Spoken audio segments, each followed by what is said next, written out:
Coming up next, when this guitar legend was an unknown 14-year-old kid, he told his parents that he was going over to a sleepover at his friend's house. Instead, he went to a famous bar and had a guitar battle with his hero, B.B. King. A decade later, he would rule the beginning of the 80s with one of the greatest classic rock songs ever, one that still shakes stadiums to this day. But there's a secret to this track. Up next, this legendary guitarist tells a story of hanging out with his hero of 14, slinging guitars, and the secret behind this song. It's all coming up on Professor of Rock. Hey, music junkies. Professor of Rock, always here to celebrate the greatest artists and the greatest songs of all time. You know, if music moves your soul, you're going to want to subscribe below and be a part of this community where you're going to get daily content. And you can also become a member of our exclusive VP experience by clicking on our Patreon link below. So subscribe, Patreon. It helps us keep it a daily channel and keep going. I'm really excited to bring you another episode from our series Revelations. This is where featured artists reveal rare stories about their biggest songs and fascinating insight about their careers. As I've said before, the history of the band Journey is a long and winding road of highs and lows that is as storied as any band in the annals of rock and roll history. Coming off their fifth album, Evolution, that included their sensational singer Steve Perry's rhythm and blues rockin' screecher, Lovin', Touchin', Squeezin', with an equally scorching Neal Schon guitar, it just impressed all who would hear it.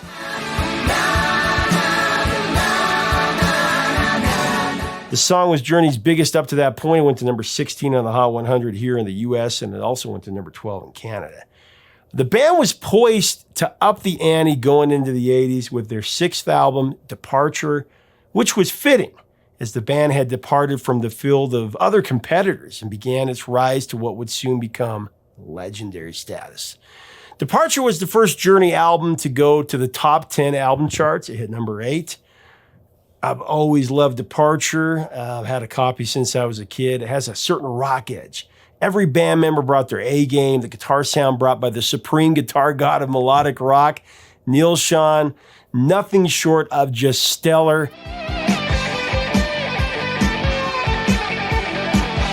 It was a gift that Neal discovered at a young age, which in the responding interview coming up, he explains, including one night when he told his parents he was going to spend the night over at a friend's, when really he was going to have a guitar battle with one of the greatest guitarists who ever graced this earth. Back to their first release of the 80s, anyway, Departure. Seems like every Journey album has at least one classic rock standard on it. You ever notice that? Departure was no different. It contained one of the greatest rock staples in the pantheon of greats. Any way you want it. Any way you want it, that's the way you need it. Any way you want it. The second you hear those earth-shattering vocals to open the song, it's just a shock to the system.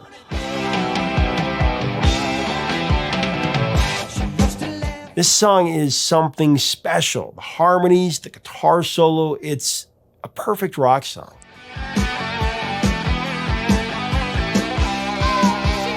Coming up, the founder and lead guitarist tells us about this classic rock standard and how his friendship with the lead singer of Thin Lizzy inspired the musical concept.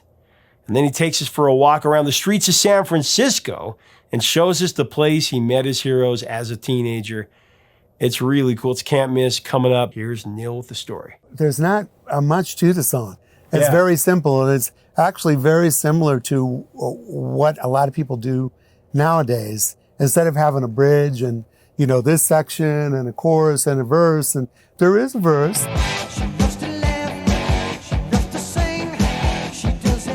There is a chorus. And there's a guitar solo.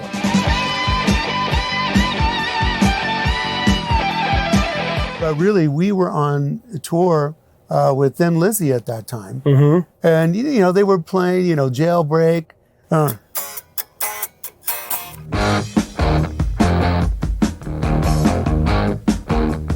You know, that kind of jaggedy kind of guitar. And I loved Phil and that, and Scott and all the guys. And I used to hang out with Phil a lot. So I went. not the same thing, but you take an idea. I mean, it's so difficult to come up with anything that's completely never been done before. And so, you take ideas that you like and rhythms that you like, and you do them in your own way. Tonight there's gonna be a jailbreak somewhere.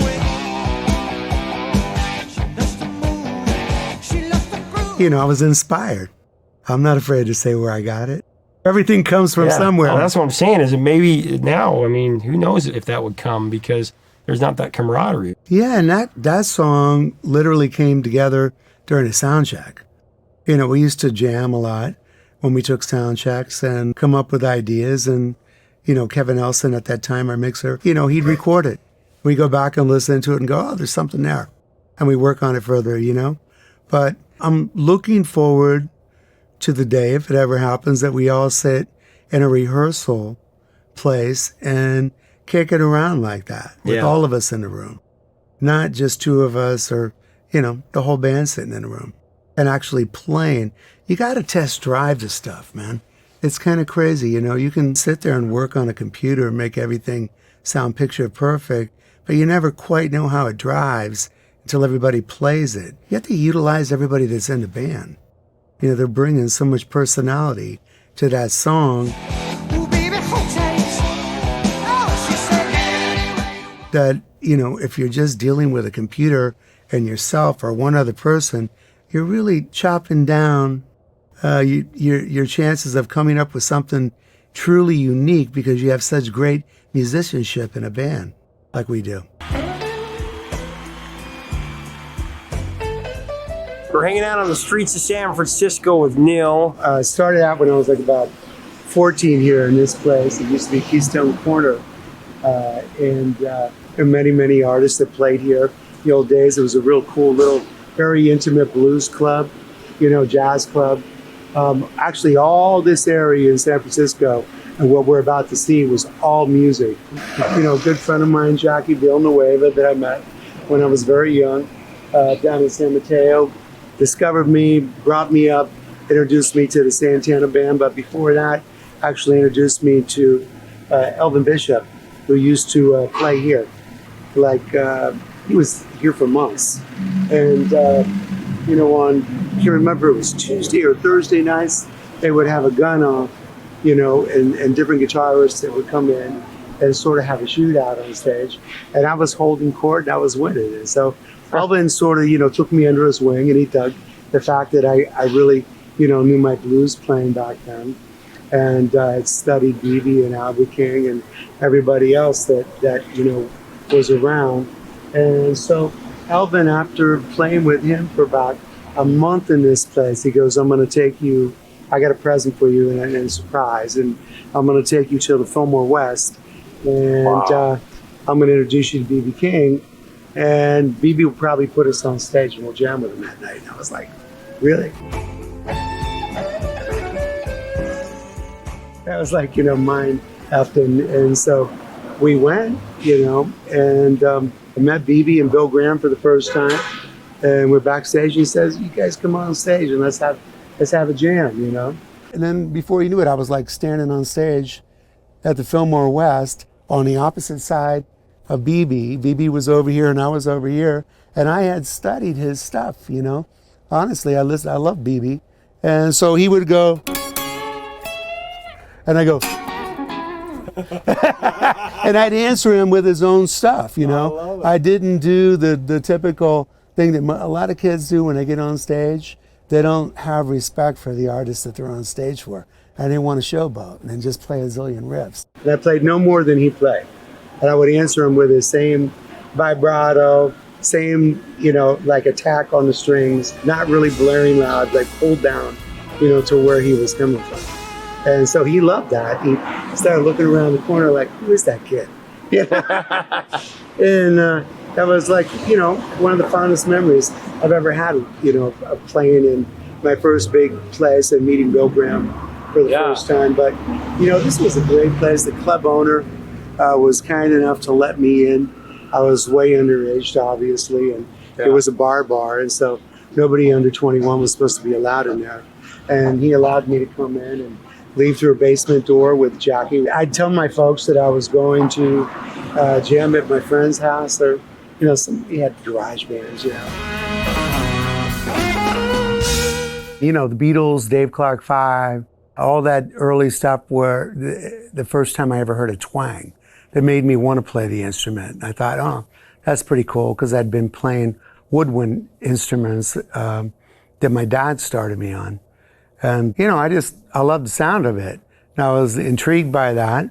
And so, I started chasing that and practicing. And I had a cousin, Steve Suddy, who was playing a bit of guitar, and he was in a cover band. They were doing Paul Revere and the Raiders stuff. And I was hanging out with my cousins one night on a weekend. We used to go roller skating in a roller rink. I was like hanging down in Hollister all the time with my grandmother when my folks were getting situated when we first came out from New Jersey.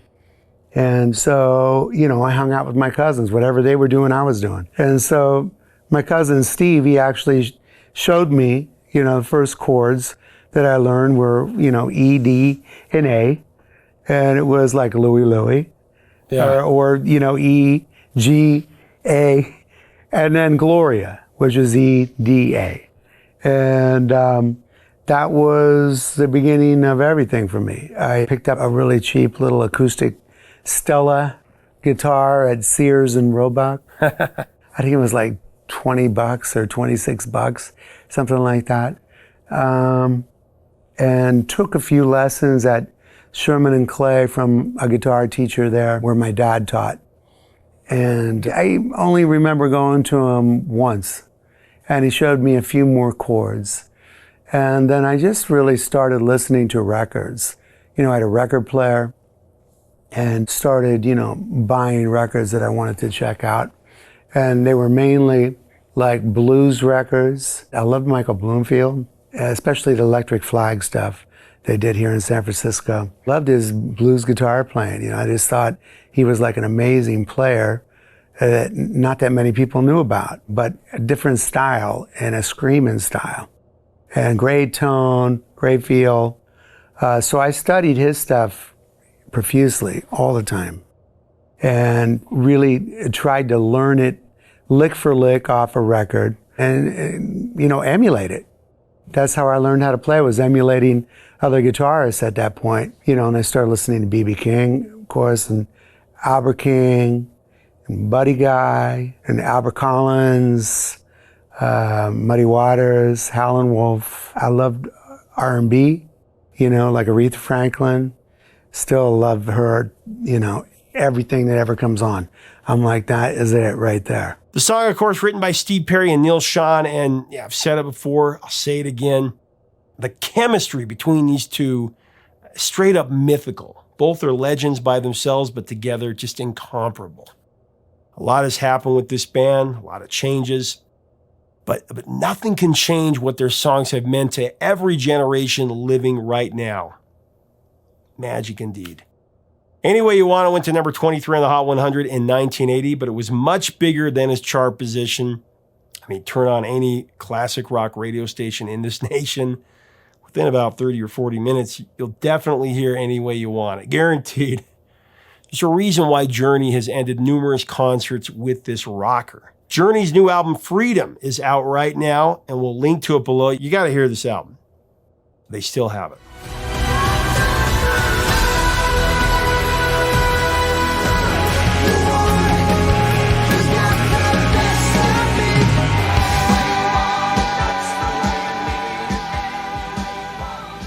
Leave us a comment about this classic song, Any Way You Want It. This once-in-a-lifetime band. What are your memories of this album? What did you think about the walk of the streets of San Francisco? Again, the new album, Freedom, is at the link below. If you like our content, we invite you to subscribe below. Make sure that you hit the bell so you know when our videos on other Journey songs are coming out. Make sure to join us on Patreon for even more content. Help us keep the music alive. That's the goal. Till next time, 3 chords and the truth.